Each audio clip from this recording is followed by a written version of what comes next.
Here's a psychology fact most people aren't ready for.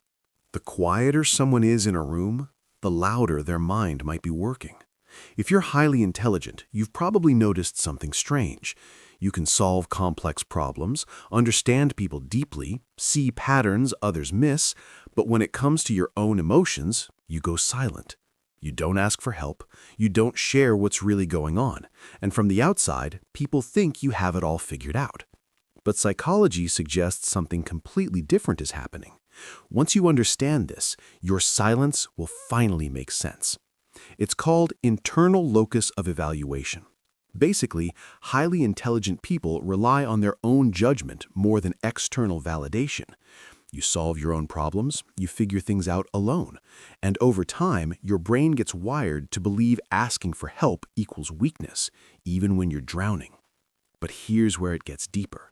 Research shows that intelligent people also experience something called emotional complexity. You don't just feel sad, you feel sad and frustrated and guilty about feeling sad. Your emotions have layers, and because most people can't hold space for that kind of depth, you learn to keep it inside. Not because you're cold, but because explaining it feels exhausting. Here's the part nobody likes to admit. Society rewards intelligence, but punishes emotional honesty. So you perform. You show up, you handle things, and silently you carry weight no one ever sees.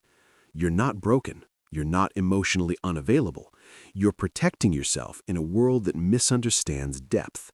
Psychology suggests that people who think deeply also feel deeply. They've just learned to hide it better. One shift that changes everything.